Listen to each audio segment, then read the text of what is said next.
صحیح مسلم میں یہ حدیث لکھی رہ گئی 246 کہ بندے کے کفر اور ایمان، شرک اور اسلام کے درمیان فرق ہی نماز ہے.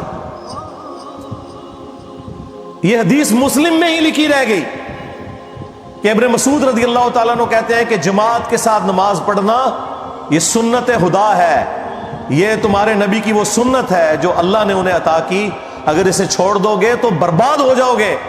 رسول اللہ کے زمانے میں اگر کوئی بیمار بھی ہوتا اور 2 بندوں کے سہارے مسجد میں آ کے نماز پڑھ سکتا تو اس کی کوشش ہوتی کہ میں مسجد میں جماعت سے نماز پڑھوں، کہیں مجھے منافق نہ شمار کر لیا جائے. جماعت چھوڑنے پر رسول اللہ کے زمانے میں سمجھا جاتا تھا صلی اللہ علیہ وآلہ وسلم کہ بندہ منافق ہے. صحابہ کرام کو، اہل بیت کو کب معلوم تھا کہ ایسی امت بھی آنے والی ہے جو آپ سے بڑا عاشق رسول ہونے کا دعویٰ کرے گی اور نماز ایک نہیں پڑھے گی؟ تو وہ کہتے یار یہ تو بڑا آسان اسلام ہے. تو یہ حدیثیں تو مسلم شریف میں لکھی رہ گئی، پریکٹیکلی کس نے عمل کیا اس کے اوپر؟ یہ حدیث ترمذی میں لکھی رہ گئی کہ ہمارا اور منافقین کا عہد نماز کی بنیاد پہ ہے، جس نے نماز چھوڑی اس نے کفر کیا. یہ صحابہ کرام علیہم رضوان کا فتویٰ ترمذی میں ہی رہ گیا. عبداللہ بن شقیق تابعی کہتے ہیں کہ صحابہ کرام علیہم رضوان تارک الصلاح کے سوا کسی کی تکفیر نہیں کرتے تھے، صرف بے نمازی کو وہ کافر سمجھتے تھے، باقیوں کو وہ تمام غلطیوں کے باوجود مسلمان تصور کرتے تھے. اندازہ کریں، یہ ترمذی میں لکھا رہ گیا جناب. ہاں، ہم جب چیخ چیخ کے یہ باتیں بیان کرتے ہیں، لوگ کہتے ہیں یار یہ کس قسم کی باتیں کر رہے ہیں، یہ کہاں پہ لکھی ہوئی ہے؟ سرکار کتابوں میں لکھی ہوئی ہے. یہی تو ہم آپ سے کہہ رہے ہیں کہ مرنے سے پہلے اے مسلمان کر لے اس پہ غور. کتابوں کا خدا اور ہے، بابوں کا خدا اور. یہ حدیث ابو داؤد میں ہی لکھی رہ گئی کہ بچہ جب 7 سال کا ہو جائے تو اسے نماز کا حکم دو، اور نہ پڑھے 10 سال کی عمر میں اسے سزا بھی دو، اور 10 سال کے بچوں کے بستر بھی الگ کر دو. یہ ابو داؤد میں لکھی رہ گئی حدیث. عمل کس نے کیا؟ یہ حدیث ابن ماجہ میں لکھی رہ گئی کہ نبی علیہ السلام نے فرمایا اے معاذ، اللہ کے ساتھ شرک نہ کرنا، خواہ تمہارے ٹکڑے ٹکڑے کر دیے جائیں، تمہیں قتل کر دیا جائے، سولی دے دیا جائے، یا آگ میں زندہ جلا دیا جائے، شرک نہ کرنا. یہ پہلی نصیحت. اسی حدیث میں دوسری نصیحت، نماز نہ چھوڑنا. تمہارا اللہ کے ساتھ عہد نماز کی بنیاد پہ ہے، اگر تم نے نماز چھوڑ دی تو اللہ کا ذمہ اٹھ گیا تم سے. اور تیسری چیز فرمایا شراب نہ پینا، یہ تمام برائیوں کی جڑ ہے. تو یہ حدیثیں تو لکھی رہ گئی سرکار. یہ حدیث مسند احمد میں ہی لکھی رہ گئی کہ نبی علیہ السلام نے فرمایا کہ نماز قیامت کے دن نمازی کے لیے دلیل، نجات اور نور ہوگی، اور جو نماز نہیں پڑھتا قیامت کے دن نہ اس کے لیے کوئی دلیل ہوگی اللہ کے حضور بچنے کی، نہ نجات اور نہ کوئی روشنی، نور جو پولیس رات سے گزرنے کے لیے قرآن میں آیا نا، وہ نور. اور پھر نبی السلام نے فرمایا کہ بے نمازی کا حشر اسی حدیث میں آتا ہے، فرعون، قارون اور حامان اور امیہ ابن خلف کے ساتھ ہوگا. ہاں جی، کچھ بھی ہے تیرے محبوب کی امت سے ہے. محبوب تو پہلے ہی بتا گئے ہیں کہ بے نمازی تیرا حشر تو فرعون کے ساتھ ہونا ہے، تیرا حشر قارون کے ساتھ ہونا ہے، امیہ ابن خلف کے ساتھ ہونا ہے. اور یہ تو میں آپ کو صرف ایک بات کر رہا ہوں. اب اگر میں قرآن کی توحید بیان کرنا شروع کروں تو قرآن کے پہلے صفحے کا ٹیسٹ دنیا کے کروڑوں مسلمان پاس نہیں کر سکتے. ایاک نعبد و ایاک نستعین، یہ قرآن میں لکھا رہے گا. ماشاءاللہ فجر کی نماز میں یہ پڑھ کے نکلتا ہے، اور مسجد کے ساتھ جو دربار ہے ریگولرلی حاضری دے کے اس بابے سے بھی مانگ کے گھر آتا ہے. تو کیا نماز تو پڑھی؟ تو مسلمان ہے، تیری ہر نماز کی ہر رکعت میں تو یہ نہ پڑھے تیری نماز ہی نہیں ہوتی. ایاک نعبد و ایاک نستعین، اے اللہ عبادت بھی تیری کریں گے، دعا بھی تجھی سے مانگیں گے، مدد بھی تجھی سے مانگیں گے. یہاں مدد مانا دعا کیا، لیکن یہاں مولویوں نے پھر پٹی پڑھا دی. ان کا نہیں جی امی سے روٹی نہ مانگے.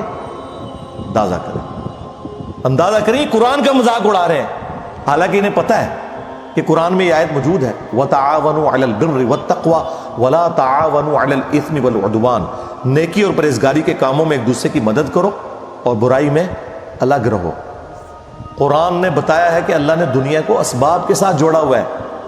یہاں ایاک نستعین میں دعا کے اعتبار سے بتایا جا رہا تھا کہ غیر اللہ سے نہیں کرنی، ظاہری اسباب کا تو قرآن میں حکم ہے، لیکن دیکھ لیں۔ اور پھر جس شان سے اللہ تعالیٰ نے سورۃ النمل میں ذکر کیا، حیران کن بات آپ کو بتاؤں، اہل تشیع کے ہاں صبح و شام کی دعاؤں میں، سنت اذکار میں سورۃ النمل کی آیت نمبر 62 پڑھی جاتی ہے، ترجمہ نہیں کبھی کسی نے پڑھا۔ اور ہمارے جن اسٹوڈنٹس نے پڑھا جو شیعہ مکتب سے تعلق رکھتے تھے، کیونکہ میں نے اس آیت کو اتنی دفعہ کوٹ کیا، انہوں نے کہا ہم تو یہ صبح شام پڑھتے ہیں، ترجمہ پڑھا تو انہوں نے کہا یار یہ آیت پڑھ کے بھی سب سے زیادہ شرک ہم کر رہے تھے، کیونکہ اس آیت کے اندر کیا لکھا ہے؟ اَمَّن يُجِيبُ الْمُضْطَرَّ إِذَا دَعَا، بھلا بتاؤ کون ہے جو تکلیف میں گھرے ہوئے شخص کی فریاد کو سنتا ہے، وَيَكْشِفُ السُّوءَ، اور اس سے اس کی برائی کو، تکلیف کو دور کر دیتا ہے، وَيَجْعَلُكُمْ خُلَفَاءَ الْأَرْضِ، اور تمہیں اگلوں کا خلیفہ کرتا ہے زمین پر، تمہارے ماں باپ کے مرنے کے بعد تم، تمہارے مرنے کے بعد تمہاری اولاد کو۔ اَإِلَٰهٌ مَّعَ اللَّهِ، کیا اللہ کے ساتھ کوئی اور معبود بھی ہے؟ قَلِيلًا مَّا تَذَكَّرُونَ، لیکن بہت کم ہی تم نصیحت حاصل کرتے ہو۔ بالکل، صدق اللہ العظیم، بہت کم لوگوں نے نصیحت حاصل کی۔ اس آیت میں کلیئر کٹ لکھا ہے کہ جو اللہ کے سوا کسی اور سے دعا کرتا ہے گویا وہ اسے خدا بنائے ہوئے ہے۔ یا علی مدد کا مطلب سادہ نہیں ہے، اس کا مطلب ہے کہ آپ نے مولا علی کو اللہ کے مقابلے پر خدا تصور کر دیا۔ نہیں جی ہم تو انہیں اللہ کا بندہ مانتے ہیں، نہیں جناب، قرآن تو یہ کہتا ہے کہ اللہ کا بندہ مان کے یا بغیر بندہ مان کے، جب تمہارا یہ عقیدہ ہے کہ اللہ کے سوا کوئی تمہاری تکلیف دور کر سکتا ہے، جی پیچھے اللہ ہی ہے، اچھا اللہ پیچھے رکھ رہے ہیں۔ یہ دیکھیں حدیث میں لکھا ہوا ہے نماز کا طریقہ، اور نہیں جی ہمارے امام صاحب نے بھی تو وہی کچھ بتایا نا، پیچھے تھے اتنے بھی نبی علیہ السلام نے، نبی علیہ السلام پیچھے رکھنے کے لیے، میرے نبی صاحب ہے ہی کوئی نہیں، تیرے بابے تھے شاہ ہی کوئی نہیں، اللہ پیچھے، رسول پیچھے، آگے تمہارے بابے، عزتیں اویل کی ہیں تم نے اللہ اور اس کے رسول کے نام کے اوپر، چندے کھائے ہیں تم نے رسول اللہ کے نام کے اوپر صلی اللہ علیہ وآلہ وسلم، سواریاں سوار کی ہیں تم نے مکے اور مدینے کے نام کے اوپر، اور غداری کی ہے اپنے دین کے ساتھ، ممبروں پہ چڑھ کے کہتے ہو قرآن و حدیث ڈائریکٹ نہ پڑھنا گمراہ ہو جاؤ گے۔ واہ، یہ کوئی یہودی یا نصرانی آ کے بات کرے ہم منہ توڑ دیں، جس طرح آج آگ لگانے کے اوپر قرآن کو ہمیں کتنا غصہ چڑھا ہوا ہے۔ تیرا مفتی ہر جمعے کو کھڑا ہو کے کہے کہ قرآن اور بخاری ڈائریکٹ نہ پڑھنا گمراہ ہو جاؤ گے، آگ تو یہ لگا رہا ہے، وہ آگ تو ایک دن تھی، اس سے کوئی فرق نہیں پڑا۔ قرآن کے ملینز آف کاپیز دنیا میں موجود ہیں، ملینز آف حافظ قرآن ہے، قرآن کو کوئی آگ نہیں لگا سکتا، دنیا سے ختم نہیں کر سکتا۔ اصل جو چور چھپا ہوا ہے وہ تیرے اندر چھپا ہوا ہے، جو یہ علماء ہیں، شیاطین، جنات اور انسانوں میں سے شیاطین، جو تمہیں یہ کہہ رہے ہیں قرآن حدیث ڈائریکٹ نہ پڑھنا گمراہ ہو جاؤ گے، اور تم کہتے ہو مفتی صاحب نے فرما دیا۔ سبحان اللہ، دنیا میں اگر کوئی مفتی صاحب لمبی داڑھی اور پگڑی اور ہاتھ میں تسبیح کے ساتھ آپ کو کوئی 2 نمبر چیز دے دیں، آپ ایک استری خریدنے کے لیے جائیں اپنے کپڑے کرنے کے لیے، اور اس پہ جعلی مور لگا کے وہ بندہ آپ کو وہ استری دے دے، اور آپ کو بعد میں پتہ چل جائے اس نے دھوکہ کیا ہے، تو آپ کیا کہیں گے؟ مفتی صاحب نے فرما دیا استری شریف۔ آپ غصے میں بھرے ہوئے جائیں گے اور کہیں گے کہ تو داڑھی رکھ کے بےایمانیاں کر رہا ہے، کہیں گے نا۔ تو یہ داڑھی والے جو مولوی ممبروں پہ چڑھے ہوئے جھوٹ سکھا رہے ہیں آپ کو، ان کو کبھی آپ نے کہا نہیں؟ آپ فرق دیکھ لیں، جہاں آپ کی دنیا کا نقصان ہوتا ہے نہ آپ کو مفتی کی داڑھی نظر آتی ہے، ہو سکتا ہے آپ جا کے آگ لگا دیں اس کی داڑھی کوئی، لیکن جہاں آپ کا دین کا نقصان ہو رہا ہے آپ کہتے ہیں مفتی صاحب نے فرما دیا۔ وہاں ہم لاکھ چیختے رہے کہ یار یہ مفتی صاحب آپ کو اپنے بابوں کا دین بتا رہے ہیں، کتابوں میں دین کچھ اور لکھا ہوا ہے، ٹس سے مس نہیں ہوتے۔ تو یہ قرآن کی توحید کا ٹیسٹ نہیں تھے پاس کر رہے ہیں، ایک جاہل سے جاہل مسلمان کو بھی یہ بات سمجھ آنی چاہیے کہ بارش کون برساتا ہے؟ اللہ۔ ڈیوٹی کس کی ہے؟ فرشتوں کی۔ کیا ہم بارش فرشتوں سے مانگیں گے یا اللہ سے؟ تو بات ختم ہو گئی۔ جو ڈیوٹیاں لائیاں نے جی بابے دیاں، وہ چھڑ دے، وہ ڈیوٹیاں لائیاں نے۔